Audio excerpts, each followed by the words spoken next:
আমি নাগরকোটবাসী সালাতুল আসরের পূর্বে বক্তব্য শুরু করেছিলাম। সালাতুল আসরের বিরতির পর অসমাপ্ত বক্তব্য শেষ করতে চাই। আপনারা জানেন যে কথাটি পূর্বে বলেছি,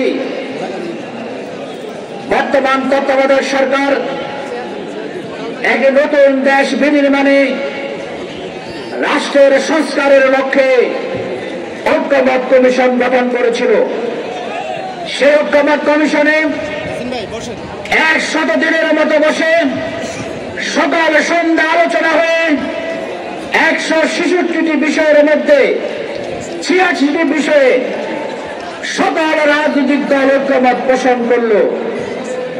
কিন্তু দুঃখের বিষয়, এই 86টি বিষয়ে যে বিষয়গুলোর মাধ্যমে আগামীর বাংলাদেশের ভাগ্য নির্ধারিত হবে, সেই 86টি বিষয় কিভাবে কার্যকর হবে তার কোন সুনির্দিষ্ট পরিকল্পনা জাতির সামনে উপস্থাপন করা হয়নি। আমরা লক্ষ্য করেছি, যখন অধিকাংশ রাজনৈতিক দল একটি সাংবিধানিক অধ্যাদেশ কিংবা সাংবিধানিক ডিক্লারেশন কিংবা গণপরিষদ নির্বাচন কিংবা জনগণের গণভোটের মাধ্যমে এই 86টি বিষয়ে একটি আইনগত কাঠামো গঠনের জন্য অধিকাংশ রাজনৈতিক দল যখন ঐক্যমত পোষণ করল, আমরা বিশ্বের সাথে লক্ষ্য করলাম একটি বৃহৎ রাজনৈতিক দল সে জায়গায় বেঁকে বসলো। তাহলে 100 দিন ধরে আলোচনা কেন হলো? কেন রাজনৈতিক নেতৃবৃন্দ সকাল থেকে সন্ধ্যা পর্যন্ত আগামী রাষ্ট্র বিনির্মাণের এতগুলো খসড়া আলোচনা দিয়ে ঐক্যমত পোষণ করলেন? আমরা এর মধ্যে দুর্বিসন্ধি লক্ষ্য করছি।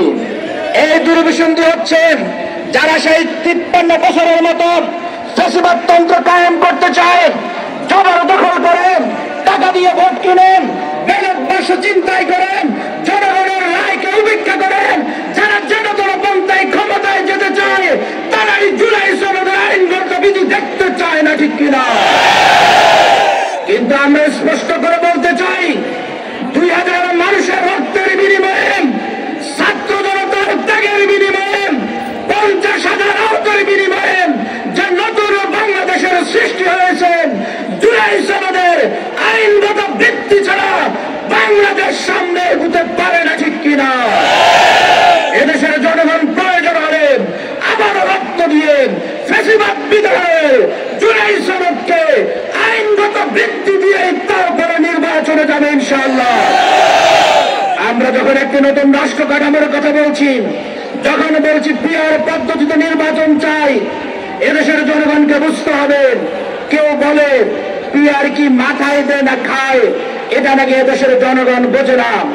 এই যারা বাংলাদেশের মানুষকে, 18 কোটি জনগণকে আজীবন বুকে বানিয়ে রাজনীতি করতে চায়, তারাই শুধুমাত্র বলতে পারে পিআর মাথায় দেয় না খায়, ঠিক কিনা?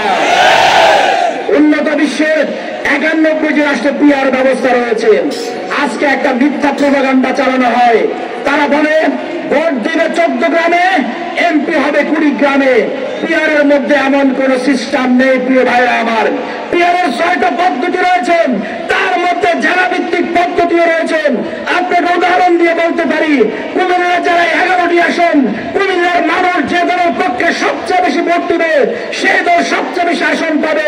কথার কথা, জামাত যদি সেখানে 6টা আসন পায়, অন্য দল 3টা পাবে, আরেকটা দল 2টা পাবে। এই কুমিল্লার সংসদ সদস্যের জন্য কুড়িগ্রাম থেকে কি এমপি বাড়ানো হবে নাকি কুমিল্লা থেকে বাড়ানো হবে?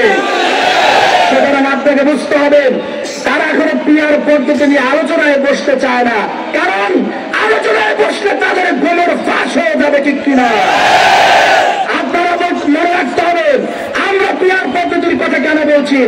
আমরা বলছি দলের আগে দেশের জন্য নতুন সমাজ বিনির্মাণের জন্য পিআর পদ্ধতি প্রয়োজন। আপনার নাঙ্গলকোটে দেখেছেন, এখনো কে এমপি হবে ঠিক হয় নাই, তার আগে এখানে প্রাণ ঝরে গেছে, ঠিক কিনা? 2024 সালে আওয়ামী লীগ নিজেরা নির্বাচন করে সেখানে 150 জন তারা নিহত হয়েছে। যখন স্থানীয় পর্যায়ে প্রার্থীর মতো দ্বন্দ্ব থাকে, কেউ এমপি হবেন, কেউ হতে পারবে না, এই দ্বন্দ্ব মানুষের প্রাণ যায়, সেখানে শুধুমাত্র দলীয় নেতাকর্মী নিহত হয় নাকি পথচারী সাধারণ মানুষও নিহত হয়। আমরা হানাহানি রাজনীতির পরিবর্তে একটি সুষ্ঠু সুন্দর উৎসবমুখর পদ্ধতিতে নির্বাচনের জন্য পিআর পদ্ধতি জাতির সামনে উপস্থাপন করেছি। তারা বলেন এই পদ্ধতিতে নাকি নমিনেশন বাণিজ্য আরো বেশি হবে। যে দলের ভিতরে গণতন্ত্র নাই তারাই শুধুমাত্র বলতে পারে পিআর বাণিজ্য হতে পারে, ঠিক কিনা? একটা কথা মনে রাখতে হবে, পিআর পদ্ধতিতে 300 জনের প্রার্থী ঘোষণা করতে হবে। জাতির সামনে আপনার দলের ভিতরে গণতন্ত্র চর্চা করে 300 আসনে প্রার্থীর তালিকা জাতির সামনে পেশ করতে হবে। যারা জানেন তার দলের ভিতরে গণতন্ত্র নাই, যারা জানে যোগ্য প্রার্থীকে তারা নির্বাচিত করে না, তারাই শুধুমাত্র পিআর পদ্ধতিকে ভয় পায়, ঠিক কিনা?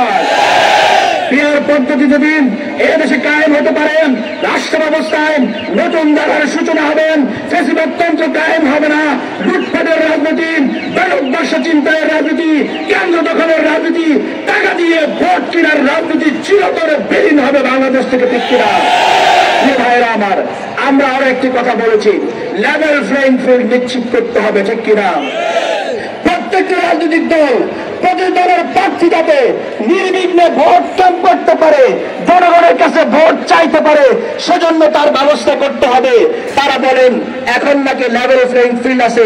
আমি গতকালকে দেখলাম কচুয়াতে মাওলানা আবু নসর আশরাফির গণসংযোগে তারা বাধা দিয়েছে কি দেয় নাই? আপনি এখনো ক্ষমতায় যাননি, নির্বাচনের তফসিল ঘোষণা হয়নি, এখনই আপনি বাধা প্রদান করছেন। পাবনাতে ছাত্রলীগের সাবেক সভাপতি বিএনপি চেয়ারপারসনের উপদেষ্টা জনাব হাবিবুর রশিদ বলেছেন, হাবিবুর রহমান বলেছেন, দাঁড়িপাল্লায় ভোট দিয়ে কেউ বিএনপির নেতাকর্মীর হাত থেকে নিরাপদে নাকি তার বাড়িতে ফিরে যেতে পারবে না। আজকে পর্যন্ত তার বিরুদ্ধে কেন ব্যবস্থা নেওয়া হয় না আমরা জানতে চাই। আমরা তার 3 বছরে বলতে চাই, এই কুমিল্লা 10 আসন নাঙ্গলকোট লালবাইন, যেখানে শহীদ শাহজাহানের রক্ত ঝরেছেন, যেখানে আরিফ মাহমুদ শাহাদাত করে জীবন দিয়ে দিয়েছে, এই নাঙ্গলকোটে আগামী দিনে যারা এই ব্যালট বাক্স চিন্তাই করার চেষ্টা করবেন, যারা আমাদের প্রচারণায় বাধা দিবেন, তাদেরকে দাঁত ভাঙা জবাব দেওয়ার জন্য নাঙ্গলকোট আমরা বলতে চাই, আমরা ধরে না, ধরলে কিন্তু কোন সন্ত্রাসীকে আমরা ছাড়বো না। বলতে চাই, নাঙ্গলকোটে শতভাগ লেভেল প্লেইং ফিল্ড নিশ্চিত করেন, জনগণের ভোটে দাঁড়িপাল্লা বিজয় হবে ইনশাআল্লাহ। আগামী দিনে দাঁড়িপাল্লাকে সংসদে পাঠানোর জন্য ঘরে ঘরে মানুষের কাছে নারী পুরুষ নির্বিশেষে, শ্রমিক, ওলামা, ব্যবসায়ী, যুবক, তরুণ সকলের কাছে দাঁড়িপাল্লার ভোট নিয়ে কমপক্ষে একজনের কাছে 10 বার প্রস্তাব পাবেন, কারা কারা হাত দেখতে চাই।